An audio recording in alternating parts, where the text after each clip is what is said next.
Jonas capítulo 3, versículo 1. Veio a palavra do Senhor segunda vez a Jonas, dizendo: Dispõe-te, vai para a grande cidade de Nínive e proclama contra ela a mensagem que eu te digo. Levantou-se, pois, Jonas e foi a Nínive, segundo a palavra do Senhor. Ora, Nínive era cidade muito importante diante de Deus e de 3 dias para percorrê-la. Começou Jonas a percorrer a cidade caminho de um dia e pregava e dizia... Agora vai vir o sermão de Jonas. Só isso aqui. Ainda 40 dias e Nínive será subvertida ou destruída. Foi só essa a mensagem de Jonas. Ainda 40 dias e Nínive será destruída. Os irmãos lembram do contexto aqui do livro de Jonas. Deus diz, olha, vai pregar em Nínive. Ele foi rebelde, pegou um barco e foi para o lado oposto, para Tarsis, para o fim do mundo, para se esconder de Deus. Só que não adianta. Se esconder de Deus, meu irmão, não tem como. Adão tentou se esconder atrás do arbusto. Muitos se escondem dentro da igreja, muitos se escondem atrás de uma religião. Jonas tentou ir para o fim do mundo. Lá Deus não vai me ver. E Deus vai lá, joga uma tempestade no barco que ele estava. Depois daquela tempestade, eles jogam Jonas para fora do barco. Vem um peixe, come Jonas e vomita Jonas. De fato, aonde ele tinha que ir. Jonas foi o primeiro profeta que pregou fora dos portões de Israel. Até o tema da minha pregação é esse hoje, né? Evangelização, a igreja e a evangelização. Jonas foi pregar para os ninivitas. Os ninivitas não eram o povo de Deus, até então os profetas vinham para o povo de Deus, para os hebreus, para os israelitas. Jonas então foi o primeiro profeta a pregar fora dos portões de Israel. O interessante é que Jonas não queria ir. Jonas, no livro de 2 Reis, diz que ele uma vez pregou para o rei Jeroboão, mas ele não queria pregar para o pessoal de fora, não estava nem ligando. Na verdade, Jonas não estava nem ligando para a vida dele, quanto mais para a vida dos outros. Mas mesmo sem querer ir, Deus manda e então ele acaba indo. Não é hoje, não vem de hoje, essa dificuldade que a igreja tem de levar a palavra de Deus, de literalmente cumprir aquele mandamento de Jesus do ide e fazer discípulos, de sair da sua zona de conforto, que convenhamos, o ser humano gosta de conforto. Talvez para você vir para a igreja é um baita de um sacrifício, porque é um sofazão, parece que abraça, controle da Sky na mão, 10 mil canais para você pôr. Nossa, tem culto, mas está chovendo, está frio. A igreja sempre teve dificuldade de ir, nós temos até hoje. Mas nós devemos cumprir a missão que Jesus deixou para a igreja. E essa missão de evangelização não é apenas uma missão para um pastor, para um líder de pequeno grupo, para um diácono, para um obreiro. Não, é uma missão de toda a igreja. Nós devemos cumprir essa missão. Diz a Bíblia que em Atos capítulo 8, a igreja primitiva sofreu uma perseguição tão dura, que por conta da perseguição eles acabaram evangelizando um monte de gente por onde eles iam. Eles estavam fugindo. E devido a essa fuga, onde eles passavam, eles levavam a palavra. Será que se não tivesse essa perseguição, eles tinham levado a palavra para esses lugares tão longínquos? Dificilmente. Deus precisou tacar uma perseguição. Lembra que os apóstolos, diz a Bíblia, que os apóstolos ficaram todos em Jerusalém. Quem saiu evangelizando foi essas pessoas comuns como nós. Eram os membros da igreja. Depois a igreja também teve muita dificuldade para pregar para os gentios. Eu não sei se você lembra quando Pedro vai pregar para Cornélio. Deus primeiro teve que falar com Cornélio e teve que falar com Pedro, senão não dava certo. Deus deu uma visão para Pedro, um lençol descendo, todo tipo de ser impuro. E então Deus vem revelar para Pedro: olha, Pedro, esses seres impuros aí não é apenas animais, não. Pedro pensou que era apenas animal. Mas depois Deus explica. E Pedro fala assim: olha, Deus me mostrou que ele não faz acepção de pessoas. E o evangelho também não deve ter acepção de pessoas, mas deve ser pregado em todo lugar. Não apenas para o judeu, mas também para os ímpios. E Pedro teve que explicar para os apóstolos depois, porque os apóstolos também estavam acostumados apenas com a igreja. Eles pensavam que o evangelho se limitava apenas ali àquele povinho. Aí Deus vem e diz: não, vocês não entenderam nada. No Antigo Testamento, diversas vezes. Eu falei que eu também levaria o evangelho para os gentios. E graças a essa perseguição, e graças a essa perseverança desses homens que levaram o evangelho para os gentios, é que nós estamos aqui. Porque, pelo que eu saiba, aqui não tem nenhum judeu. Se não fosse aquela perseguição há 2000 anos atrás, meu irmão, nós estaríamos aqui indo para o inferno. Porque o evangelho é para todos, e nós também temos que seguir essa missão. Nós não podemos cair no mesmo erro que os judeus caíram, de se limitar apenas a eles. Mas tem um grande erro também. As pessoas, às vezes, elas sabem que tem que se conectar com o mundo lá fora, com os ímpios, e às vezes fazem isso de forma errada. Nós não precisamos ser iguais a eles para levarmos a mensagem do Evangelho. Isso é um erro, é grande, mas é óbvio que é necessário sair da nossa zona de conforto. É necessário cumprir essa missão, do ide. Jesus foi, Paulo foi, e Paulo ainda diz mais. Olha o que Paulo diz: olha, eu fiz de tudo para com todos, para ganhar pelo menos alguns. Paulo não apenas foi aos gentios, o apóstolo dos gentios, mas ele fez tudo o que ele podia para que os seus companheiros, para que os seus compatriotas ouvissem o Evangelho.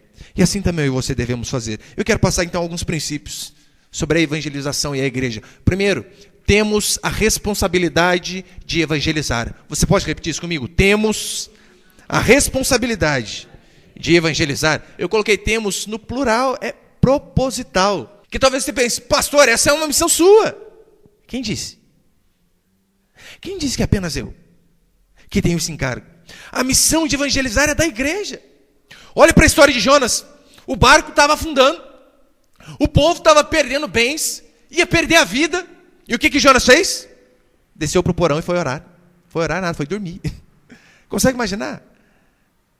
As pessoas em dificuldade, Jonas, em vez de orar por elas, vai dormir. Ele não estava nem aí para ele, muito menos para as pessoas.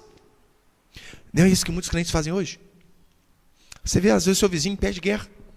Você vê, às vezes, os seus parentes com um vazio tremendo dentro do coração. Você vê pessoas se perdendo a cada dia mais em prostituição, em vícios, pornografia, bebida. E você não está nem aí. Vai para o porãozinho da sala da sua casa e que o resto pegue fogo, se exploda. Muitos vão para o porão do eu e dizem: olha, se eu fui salvo, agora que alguém deu um jeito de salvar esses daí. E se esquecem dessa missão primordial. E se essas pessoas aqui desistissem de fato de levar o Evangelho, aonde vocês estaríamos hoje? Perdidos. Muitos vão para o porão do trabalho. Olha, sou totalmente a favor de trabalhar e trabalhar muito. Mas você percebeu que muitos vão lá para o porão do trabalho e trabalham tanto que não tem tempo de falar de Deus para ninguém? Só pensa nele. Vão para o porão do dinheiro, precisa ganhar mais dinheiro, e acaba esquecendo dos outros. E ganha dinheiro. Mas a vida, em compensação, é frustrada, cheia de um vazio enorme, que consome as pessoas. O cristianismo não é medido pela quantidade de bênçãos que você recebe, meu irmão, mas pela quantidade de bênção que você é na vida dos outros. Eu sei que hoje em dia, devido a essa maldita teologia da prosperidade, o símbolo de uma pessoa bem-sucedida, o que é? Carro novo, casa nova. Até alguns programas de TV a gente costuma ver, né? Tá o pastor orando e tá passando multimídia atrás, assim, ó. Iate, carro zero, não sei das quantas, mansões. Porque para eles isso é uma pessoa bem-sucedida. Mas o cristianismo não é medido tanto pelas bênçãos que você recebe. Não sou contra, é uma maravilha. Mas o cristianismo é medido pela quantidade de bênção que você é na vida dos outros. Lembra lá Abraão, em Gênesis 12? Olha a mensagem que Deus dá para ele: Abraão, sai da tua terra. Já começa aí, né? Primeiro, não fica só aí não, rapaz. Cuida assim da sua casa, mas sai da tua terra, da sua parentela, e vai para a terra que eu vou te mostrar. Sê tu uma bênção. Deus abençoou Abraão muito, mas disse para Abraão: seja uma bênção também, Abraão. Não seja apenas mesquinho, pensando apenas em você. Não seja um Jonas da vida. Jonas não se importava nem com ele, porque ele ia morrer. Muito menos com os outros. Tanto é que foi dormir. O interessante é que Jonas, lembra no finalzinho do capítulo 4, diz a Bíblia que surge uma planta e depois vem um verme e come a planta. E Jonas fica extremamente bravo porque o verme comeu aquela planta. Aí Deus vem dar uma lição de moral nele: rapaz, é lícito essa tua ira?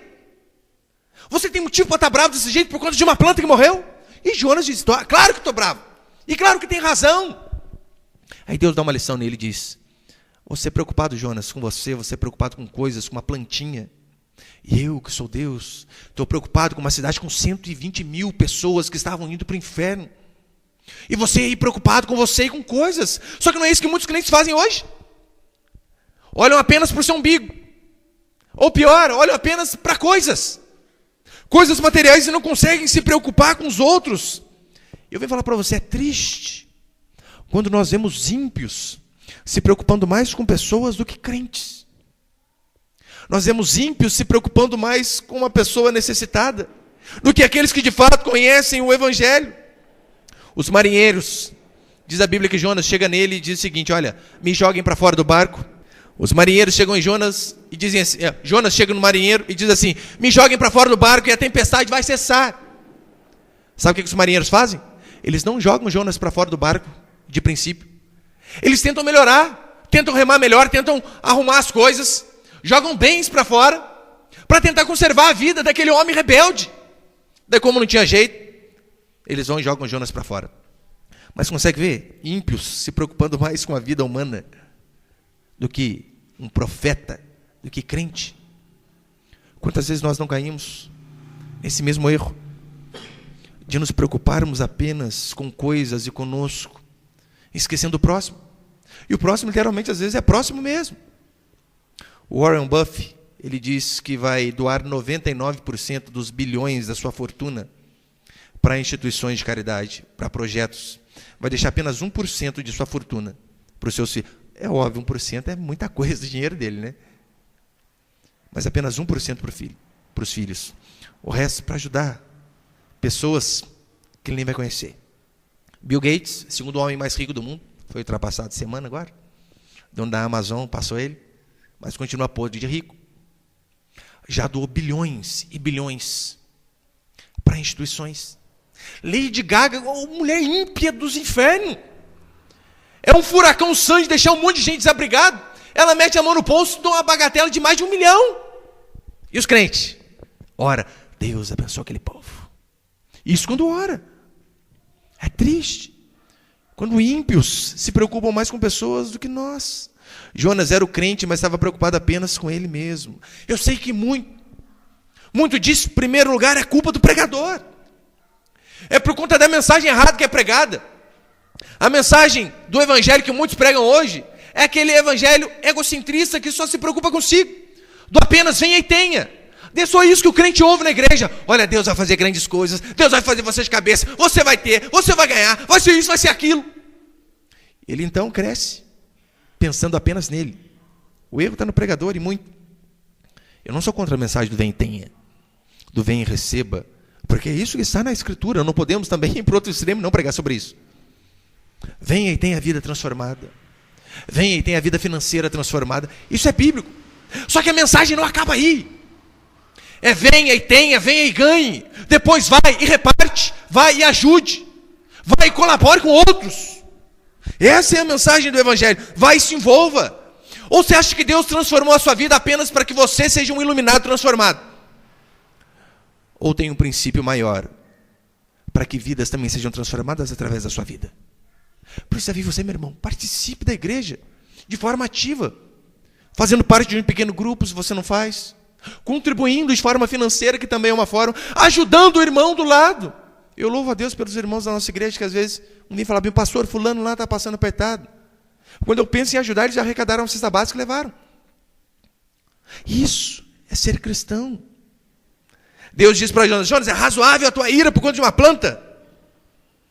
E Jonas diz, é razoável a minha ira. Deus vem e diz, rapaz, você tem que se preocupar com o que eu me preocupo. E eu, em primeiro lugar, eu me preocupo com gente. E é isso que você também tem que fazer. Jonas estava desanimado por conta de algo material que tinha se acabado. Não é isso que nós vemos muitos crentes hoje? Você olha lá, o crente está triste, desanimado. O que aconteceu? Ai, não consegui trocar de carro. Ai, não tive aquele aumento de salário. Não consegui ser promovido. Daí ficou uma semana sem vir à igreja. Briga com a mulher, briga com o marido. Não quer saber de vir. E se esquece do mais importante. Fica irado com coisas mínimas. E se esquece de vidas. O interessante é que Jonas, ele tinha uma confissão correta. Lembra quando ele disse? Sou hebreu, temo ao Senhor. A confissão de Jonas era correta. Mas a sua atitude não. Ele não fazia nada para mostrar que a confissão dele, de fato, era aquela. E nós vemos Tiago dizendo o seguinte, olha, você me diz que tem fé e eu tenho obras, mostra-me a tua fé. Sem obras, que eu com as minhas obras te mostrarei a minha fé. A fé está ligado a obras. Se você diz que tem fé, que você diz que ama a Deus, isso vai ter que externar através da ajuda aos outros, através da evangelização de outros, porque essa é uma missão de toda a igreja. Em Jó 42:10, diz a Bíblia que Jó estava orando em função dos seus amigos. E você lembra quem que eram os amigos de Jó, né? Não era amigo igual nós somos amiguinhos, não. Era aqueles amigos que falavam, Jó, não sei não, hein? Deve ser pecado na sua vida aí, rapaz, confessa. Tudo desconfiando de Jó. E diz a Bíblia que Jó, então, vai orar por eles. Se fosse nós, hein? Senhor, já leva de uma vez para o Senhor. Talvez essa seria a nossa oração. Fulmina agora, desce fogo. Diz a Bíblia que Jó orando por esses amigos que blasfemaram dele. E enquanto Jó orava, Deus acrescentou tudo em dobro daquilo que ele tinha perdido. Mas quanto que Deus fez na vida de Jó? Quando ele estava lá, Deus faz na minha vida, faz na minha vida, faz na minha vida. É óbvio, vamos pedir para a nossa vida. Mas Deus fez na vida dele justamente quando ele orava por quem estava do lado. Evangelho significa boas novas. A Bíblia diz, no livro de Reis, 2 Reis, que tinha alguns leprosos que ficavam em cidades separadas, porque eles não podiam ter contato com o povo. E então, a cidade que eles estavam, estava passando por muitas dificuldades, estava sendo sitiada, cercada, e eles estavam passando fome. Não apenas os leprosos, os doentes, mas todo o povo. Daí olha a ideia que o leproso teve. Vamos à nação vizinha. Aí o companheiro dele disse, mas você é louco, rapaz? Se nós formos à nação vizinha, eles vão matar a gente. E o amigo dele respondeu, mas aqui a gente vai morrer do mesmo jeito, morrendo aqui, morrendo lá. Lá pelo menos a gente tem uma esperança. Diz a Bíblia então que esses leprosos saem da sua cidade, vão para a cidade vizinha. E justamente quando eles chegam na nação vizinha, aquele povo tinha batido em retirada por conta de perseguição. E tinha deixado tudo na cidade. Comida, bens materiais, tudo. Você imagina, se eles, rapaz, achamos aqui a mina de ouro. Eles não iam morrer mais de fome. Só que você acha que seria justo se eles pensassem apenas neles? E se esquecessem do povo dele, que também estava morrendo? Mas olha o que diz 2 Reis. 2 Reis 7:9. Então disseram uns para os outros, esses dois leprosos, não fazemos bem, este dia é dia de boas novas. Evangelho. Ou seja, íamos morrer e achamos salvação. Este dia é dia de boas novas e nós nos calamos. Se esperarmos até a luz da manhã, seremos tidos por culpados. Agora, pois, vamos e o anunciemos à casa do rei. Olha o que falou para o outro. Nosso povo está morrendo.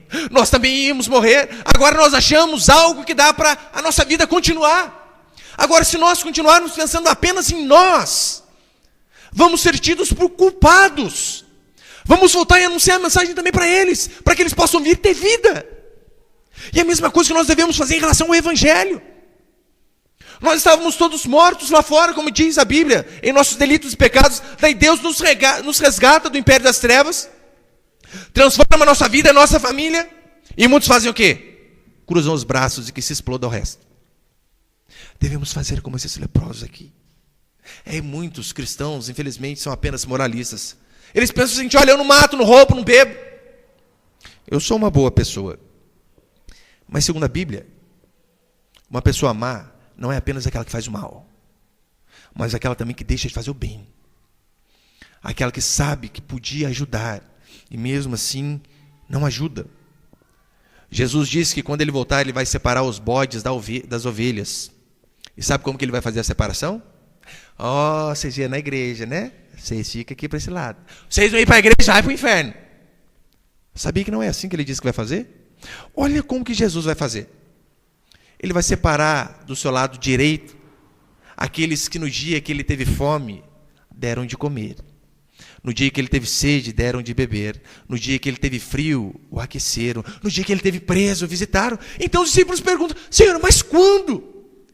Nós te vimos necessitado dessa forma e de fato te ajudamos. Aí Jesus vem e diz, quando ajudaste a esses pequeninos a mim, e me ajudaste. E é assim que Jesus vai fazer a separação. E é assim que eu e você devemos fazer. Levar o Evangelho a todos, em todo o tempo. Como diz Paulo em 2 Timóteo, pregue, insta, quer seja em tempo oportuno, quer não. Apareceu uma oportunidade, vai e fale de Deus. Evangelize, convide para vir para a igreja, para o retiro, para o culto da mudança. É assim que eu e você veremos vidas sendo transformadas. Quer blasfemar contra Deus, meu irmão? Você não precisa sair daqui fazendo orgias, bebedices, não. Basta apenas sair do lugar de culto, ir para a sua casa, da sua casa para o lugar de culto e ficar de braços cruzados. Tiago diz assim, portanto, aquele que sabe que deve fazer o bem e não faz, nisso está pecando. Segundo princípio dessa história, não podemos fugir da nossa missão. Você pode repetir isso comigo? Não podemos fugir da nossa missão. Mais uma vez, não podemos fugir de qual missão? Nossa. Não é missão apenas do pastor, mas uma missão nossa. Tem duas maneiras de você fugir da missão que Deus te deu. A primeira é óbvia, não indo, como Jonas fez. Não foi. Mas também tem uma outra maneira. É você ir, só que de forma errada. Está fugindo também da missão do mesmo jeito. Convenhamos, qual que foi a grande estratégia de Jonas para que Nínive se convertesse? Você vê Jonas fazendo assim, olha, rapaz, vou fazer um culto lá, vou pôr um púlpito, né? Umas cadeirinhas, vou começar com teatro, as irmãs vindo dançando, rodopiando, depois vão dar oportunidade para um, para outro, para outro, para outro. Foi isso que Jonas fez? Jonas apenas pregou a mensagem do arrependimento. Só isso. Essa é a grande estratégia de evangelismo. Essa é a grande missão do cristão, pregar o evangelho.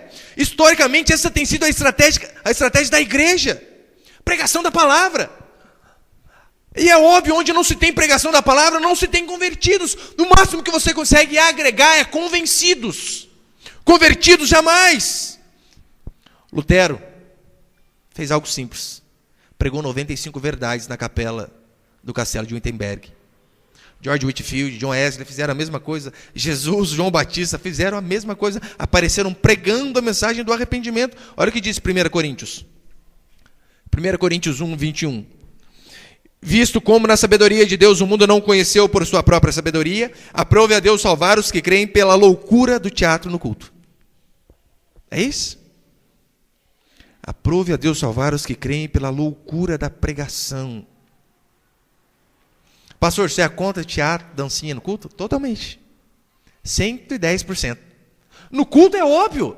Porque você não vê isso aqui como um elemento de culto. Dias festivos não tem problema. Daí faz teatro, vira um duplo do escarpado, mortal. Pode cair de pescoço não, né? Só isso. Mas no culto não. Só que hoje em dia, não há poder de Deus na pregação do evangelho. E por não haver poder de Deus na pregação do evangelho, as pessoas precisam utilizar de todos os métodos carnais possíveis para atrair as pessoas para dentro da igreja, como diz Paul Washer, né? E como não há mais poder de Deus em nossos ministérios, precisamos de toda a técnica profissional para manter defuntos se movendo. É isso que muitos fazem. Não tem mais o evangelho, então eles pensam o seguinte: o que nós podemos fazer para evangelizar? Balada gospel, carnaval gospel, MMA gospel. Tem igreja que tem até luta antes do culto. É sério. Porrada antes do culto, porque assim é o jeito de atrair o lutador. É um engano. Olha o que diz Paulo em 1 Coríntios 1,17. Porque não me enviou Cristo para batizar, mas para pregar o evangelho, não com sabedoria de palavra, para que se não anule a cruz de Cristo. Esse versículo é muito mal interpretado. Não com sabedoria de palavra. E muitos chegam à seguinte conclusão: está vendo? É errado o pastor ficar estudando o dia inteiro. Não pode. Porque senão vai virar uma pregação apenas com sabedoria de palavra. O que tem que fazer, você chega na hora, né? Faz aquela roleta russa e pá, para o dedinho ali. É onde que sai um monte de abobrinha. É onde que sai um monte de heresia.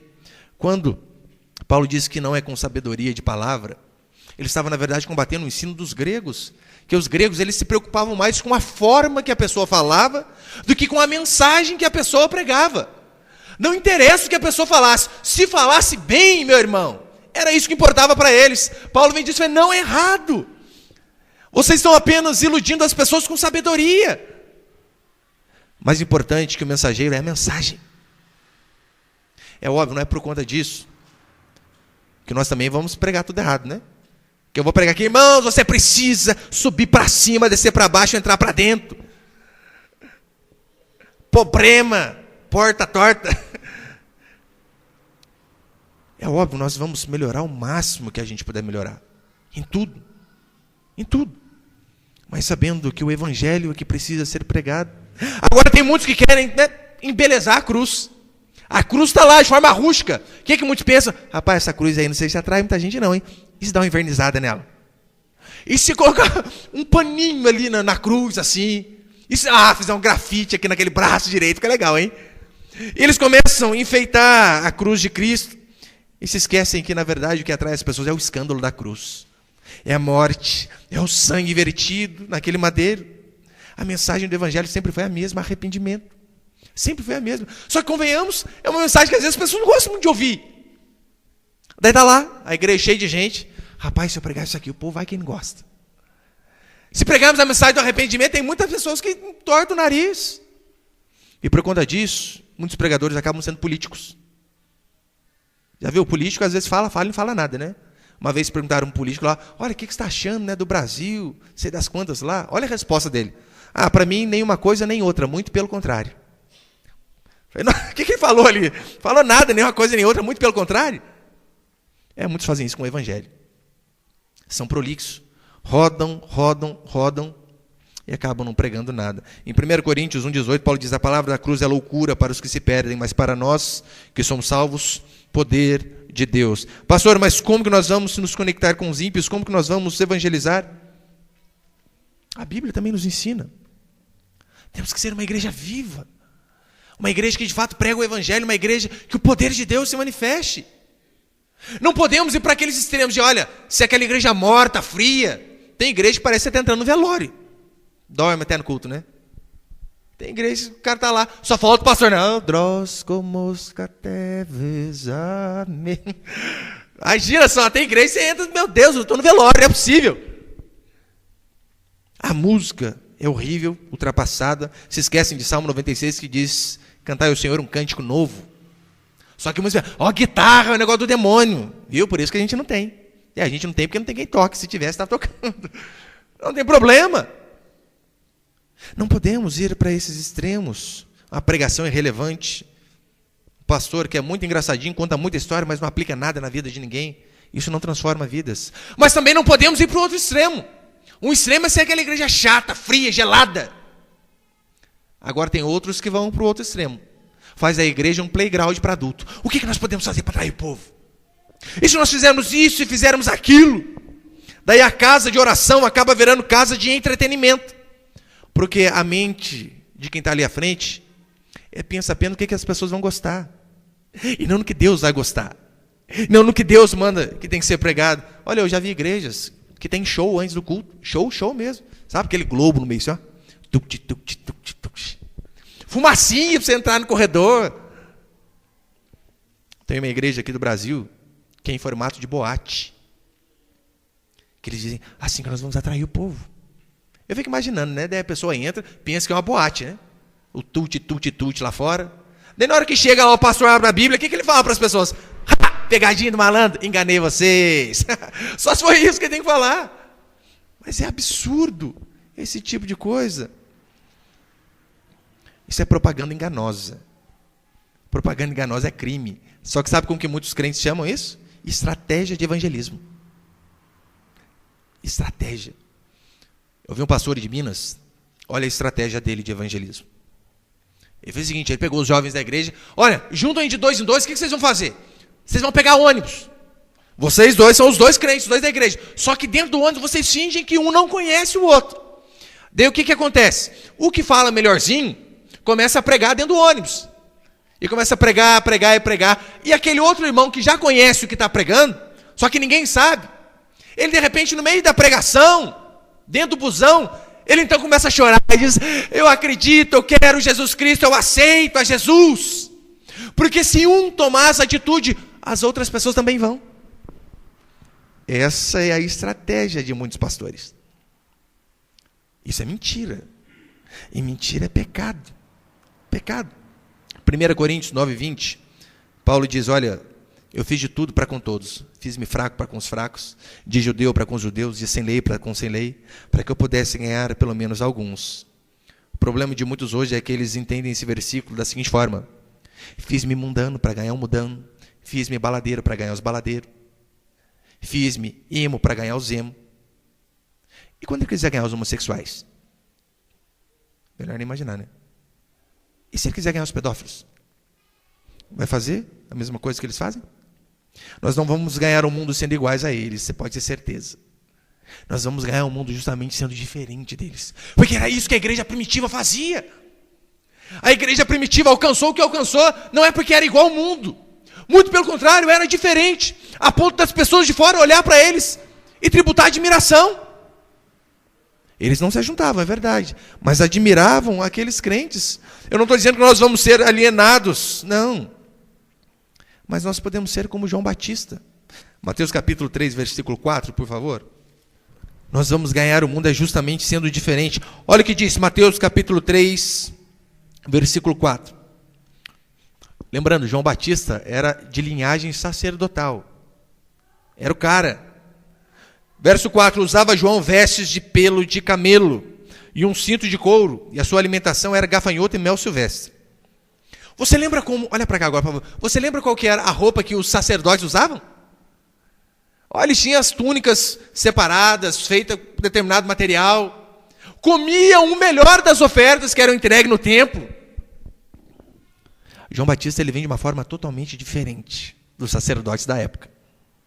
Se veste de pelo de camelo, come gafanhoto, e gafanhoto muitas vezes na Bíblia está associado a praga, coisa ruim, praga dos gafanhotos, o devorador. E João Batista aparece comendo isso. João Batista não influenciou as pessoas sendo iguais aos religiosos da época. Pastor, mas João Batista teve algum resultado sendo desse jeito aí? Parecendo o homem das cavernas, diferentão? Olha o versículo 5. Então saíram a ter com ele Jerusalém, toda a Judéia e toda a circunvizinhança do Jordão, e eram por eles batizados.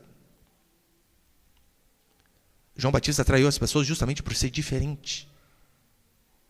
Se João Batista, pode ter certeza, fosse igual a maioria dos pastores hoje, dificilmente ia conseguir atrair esse povo. Talvez João Batista ia passar um gelzinho no cabelo, deixar meio arrupiado, né? Pintar de vermelho, para atrair os jovens. A igreja primitiva também fez a mesma coisa. Eles eram diferentes, e por serem diferentes que eles foram mortos. Eles não se envolviam com o povo. Tinha as festas lá dos gladiadores, eles não se envolviam, não. Mas não, a gente não vai se envolver com essas festas mundanas. É porque é óbvio, né? Gente morrendo, como você vai se envolver num negócio desse? Não se envolviam. E por conta de ser diferente, fizeram a diferença. E a mesma coisa você precisa, meu irmão, lá no seu trabalho. Lá na sua casa, lá na sua família. Você não precisa ser um alienado de só falar glória a Deus, aleluia, não. Mas com a sua postura de verdadeiro filho de Deus, filha de Deus, para que as pessoas possam olhar para você e dizer, é diferente esse rapaz, hein? A gente fala besteira, ele não dá risada. A gente vê esses vídeos pornográficos, ele não vê. A gente fala mal dos outros, ele não fala. A gente é desonesto no serviço, ele não é. Se nós seguirmos esse princípio, vamos fazer toda a diferença. Muitos gregos achavam que os cristãos eram até ateus, porque os cristãos não tinham imagens, e gregos tinham imagem para tudo. Eram diferentes. E por serem diferentes, fizeram a diferença. Êxodo capítulo 33, verso 16, na nova tradução da linguagem de hoje, diz assim, ó, como é que os outros povos poderão saber que estás contente com o teu povo e comigo? Moisés falando. Como que os outros povos poderão saber que estás contente com o teu povo e comigo? Se não fores conosco, a tua presença é que mostrará que somos diferentes dos outros povos da terra. O que ia mostrar? A presença de Deus, que ia mostrar que eles eram diferentes, mas não iguais. Daí está lá, você faz tudo que o seu amigo ímpio do trabalho faz, e você vai convidar ele para vir para a igreja. Vamos para a igreja, sua vida vai ser mudada. Igual a sua? Eu não preciso, estou bem aqui. Ainda vai ouvir uma dessa, sem tomar um coice no meio da testa. Precisamos ser diferentes. Por que eu vim para a igreja? Você acha que eu vim para a igreja por causa de música? O mundo tem bastante música boa. Você acha que eu vim para a igreja por causa de esporte? Não foi. Por causa de balada? Muito menos. O mundo oferece essas coisas muito melhor que a igreja. Sabe por que eu vim para a igreja? Porque um dia eu entrei numa igreja pequenininha, simples, mas que o evangelho era de fato pregado. E então, ouvindo aquelas palavras através de um homem, Deus usando uma pessoa, eu tive aquele sentimento que os discípulos tiveram. Para onde que eu vou agora? Se só o Senhor, se só Jesus tem palavras de vida eterna, e é por isso que eu estou aqui até hoje. Se fosse por conta de se ficar aqui, meu irmão, por causa do nosso louvor, meu Deus do céu, não ficava ninguém. Quem que merece eu cantando? Ninguém. Minha esposa até que vai, né? Mas ninguém aguenta. Estamos aqui porque nós cremos que a palavra de Deus é verdadeira. Pastor, o que nós fazemos para atrair as pessoas? O evangelho. A pregação. Adoramos ter comunhão, é bênção demais. Ontem eu estava na casa do irmão, galinhado, caipira. Meu pai do céu, o negócio bom, hein? É bênção, estar junto, fazendo pizza, fazendo isso, fazendo aquilo. Mas o que nos une de fato é o Evangelho. Eu posso usar um terno social, posso usar bermuda, posso usar o que eu quiser, mas eu tenho que fazer a diferença onde eu estou. E é assim que você também tem que agir, meu irmão e minha irmã. Um jovem, para ele ser atraído por Deus, ele não precisa chegar na igreja e ter um globo descendo com um monte de luz para tudo que é lado. Ele não precisa ouvir uma música eletrônica. Para que um jovem de fato seja atraído, sabe o que ele precisa?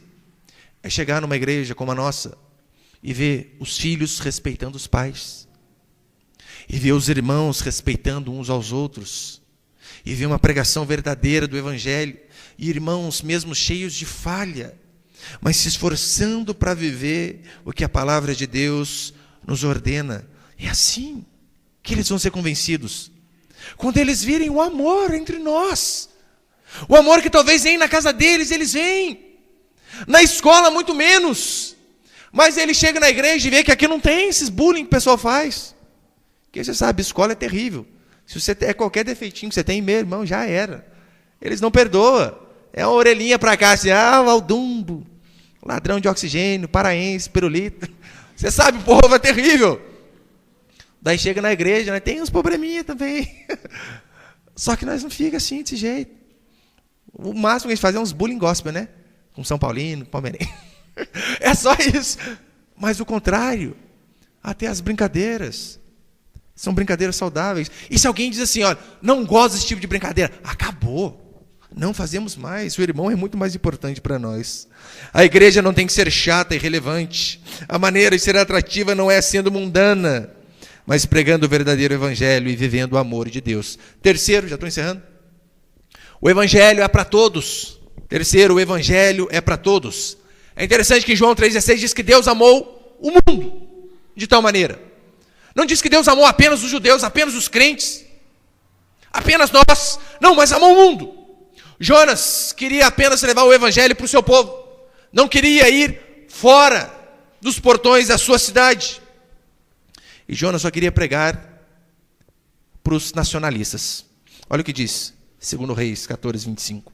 Falando a respeito de Jonas, reestabeleceu ele os limites de Israel, desde a entrada de Amate até o mar da planície, segundo a palavra do Senhor, Deus de Israel, o qual falara por intermédio de seu servo Jonas, filho de Amitai. Jonas profetizou aqui na época de Jeroboão, um rei perverso. E Jonas não teve vergonha, não teve medo de pregar sobre prosperidade para um rei pervertido. Todavia, ele não queria pregar arrependimento para uma nação pagã. Se esqueceu que o evangelho é para todos, sem exceção. Aí então Jesus vem e abre a porta para os gentios. Jesus vem e diz, olha, não se preocupem apenas conosco. Preguem sim dentro de casa, mas vão adiante. Levem a mensagem também para os de fora. Jesus não pregou apenas para os pobres. Tinha muito pobre. Mas lembra que Jesus também pregou para publicano, que eram os políticos corruptos da época. Jesus não pregou apenas para mulheres, pregou para mulher, pregou para homem, pregou para prostituta, pregou para assassino. Lembra, Moisés era assassino. Jesus pregou para todos, não pregou apenas para os bons, mas para todo tipo de pessoa. Jesus era categórico quanto ao adultério, quanto ao divórcio, só que mesmo sendo categórico em relação a essas coisas, pregou esperança para a mulher samaritana que já estava no 5º casamento, dizendo, tem jeito para você, minha filha. E a mesma coisa eu e você devemos fazer. Jonas pregou para os assírios, não querendo pregar, não queria que aquele povo fosse salvo. O problema é que eu e você também podemos cair num erro muito grande, que é pregarmos para o ímpio, não para ganhar o ímpio, mas para ganhar do ímpio, só para mostrar, está vendo, a minha religião é certa e a sua não. Não podemos cair nesse erro. Mas devemos fazer como a Bíblia diz, ganhar o máximo de pessoas possíveis. Em Romanos 9:3, Paulo diz assim, eu mesmo desejaria ser anátema. Anátema é amaldiçoado, separado de Deus por amor de meus irmãos, compatriotas segundo a carne. Olha o que Paulo está dizendo. Tantos irmãos meus aqui, da minha nação, que não conhecem o Evangelho de Cristo. Eu preferia ser um amaldiçoado, separado de Cristo, mas para que eles pudessem de fato conhecer o Evangelho. O que Paulo teve intenção, Jesus fez isso na prática. Jesus de fato foi amaldiçoado para que pessoas pudessem se converter. Hoje em dia, muitos pregadores não falam do pecado. E nós também não podemos cair para o extremo de só falar do pecado. A teologia da prosperidade só fala de dinheiro. E nós também não podemos não falar sobre dinheiro. Temos que pregar todo o Evangelho. Todo o Evangelho. Imagina o seguinte: você é médico. E o médico que sabe que o paciente está doente e não avisa a doença do paciente, ele é um criminoso. Mas da mesma forma, um médico que tem o remédio e não dá o remédio para o paciente, ele é tão criminoso quanto. E o Evangelho é boas novas. Nós não podemos transformá-lo em más novas. E quarto e último princípio para encerrar: a obra é de Deus. É sempre assim. A obra não é nossa, homens, mas a obra é de Deus. Jonas não queria pregar, mesmo assim pregou. Jonas não queria que os ninivitas fossem salvos, mesmo assim Deus salvou 120.000 pessoas com um sermão de meia dúzia de palavras. Para mostrar que a obra de Deus não é por causa de nós, mas apesar de nós. É o que eu oro todo dia de manhã, sabia? Senhor, aquela igreja não vai avançar por causa de mim, eu tenho certeza. Mas apesar de mim, tem misericórdia, usa a minha vida. Eu sei que o Senhor não precisa. Coisa mais fácil, o Senhor mandar um anjo pregar aqui para os irmãos. Tantas pessoas melhores aí. Mas apesar disso, usa a minha vida. E é assim que nós também devemos ser, irmãos. Sei que nós somos cheios de limitações, sim. Mas apesar disso, Deus quer nos usar como um instrumento em suas mãos para que vidas sejam transformadas. E essa é uma missão de todos. Não apenas minha, mas sua. Há pessoas que eu nunca teria o contato se não for através de você convidando para vir aqui. Pessoas lá do seu trabalho, da sua família, que eu jamais talvez teria a oportunidade de sentar, abrir a Bíblia e explicar. Mas você pode ser esse instrumento. Você pode ser usado por Deus. E é isso que o Senhor quer usar a cada um de nós. Isaías 6,8 diz assim: a quem enviarei? A quem há de ir por nós? Deus perguntando: a quem eu vou enviar? Pergunta, ele pode enviar qualquer um, né? Mas olha, Deus, a quem vou enviar? Isaías então se prontifica e diz assim: Senhor, eis-me aqui, envia-me a mim. Ou seja, ele estava dizendo o seguinte: eu não quero apenas ser abençoado, eu quero também ser bênção na vida dos outros. Eu quero que através da minha vida, vidas também sejam transformadas, porque essa é uma missão da igreja. Essa semana, quando eu conversava com o irmão, eu mostrava para ele: irmão, graças à sua influência, aquela família está vindo à igreja. Você convidou o pai, por conta do pai, trouxe a esposa, trouxe os filhos. Aquele outro. Lembra? Trabalhava com você, treinava com você. E por conta de você não se calar diante do Evangelho, vidas têm sido transformadas. Esse sangue não vai poder ser cobrado mais da sua mão, pode ter certeza. Mas o mais interessante é ver que Deus, mesmo sem precisar, Ele usa vidas, usa as nossas vidas, para que outras pessoas sejam transformadas. Eu não sei quanto a você. Olha, mas eu tenho uma admiração tão grande. Eu tenho um carinho tão grande para aquelas pessoas que foram um instrumento de Deus, para que minha vida fosse transformada, para que hoje eu estivesse aqui. Em primeiro lugar, é óbvio, minha esposa, que estava mais perto, era a que mais insistia. Vamos para a igreja, vamos para a igreja, vamos para a igreja. Mas eu louvo muito a Deus, louvo mesmo, pela vida do nosso obreiro Maicon de Lorena. Olha, era quase toda semana o irmão batia lá no portão da minha casa, eu não gostava dele, detestava ele, já falei isso para ele. Ele batia lá no portão da minha casa e dizia assim: só vim saber se está tudo bem com você. Rapaz, como que pode? O cara sai da casa dele para me perguntar se eu estou bem. Quem que faz esse tipo de coisa? Eu tenho consideração pela minha esposa, por ele, pelos meus primeiros líderes de pequeno grupo, Devanil e Maria Rosa, que me ajudaram muito quando eu precisei. E graças a Deus, eu oro todo dia para que Deus me use como instrumento nas mãos dele. Eu tenho visto que Deus a cada dia tem me usado mais. É óbvio, quando você é pastor, quando você prega, a tendência é você atingir mais pessoas pelo programa na rádio. Mas eu lembro as pessoas que Deus também fez instrumento ali individualmente, no tete a tete. Meu primo Tiago, lá em 2007, foi o primeiro que eu trouxe para a igreja. Eu trouxe não, né? Deus trouxe através de mim. E eu lembro ele passando por um momento difícil, a gente 3 meses num frio danado lá, ele passando um perrengue financeiro, apertado, mulher grávida, ele longe. E então ele começou a igreja lá e agora pegou firme. Graças a Deus, já foram 10 anos, se eu não me engano. Eu lembro do meu primo. Eu lembro quando Deus me usou, uma vez no quartel, tinha um soldado trabalhando comigo, tão triste a história dele. E depois eu estava no pequeno grupo, eu era líder de jovens na época, e eu toda vez que eu ia trabalhar, eu ia com esse coração. Falei, Deus, me dá a oportunidade de falar do Senhor aqui nesse lugar. Tantas pessoas se perdendo, que eu não me cale, mas que o Senhor me dê oportunidade. Ali um momento correto, um momento propício para falar do amor do Senhor. E eu lembro, eu falei para um monte, eu nem guardava para quem eu tinha falado.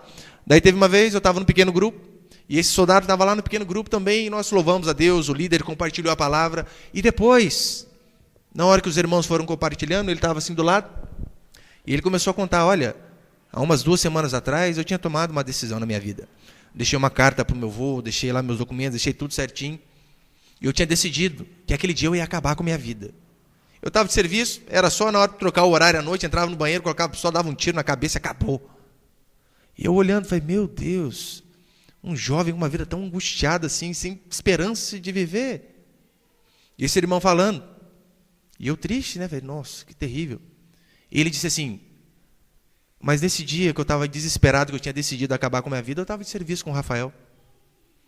E ele gastou, acho que 5, 10 minutos no alojamento comigo, falando do quão Deus é bom, falando da importância de Deus nas nossas vidas, que sem Deus não somos nada.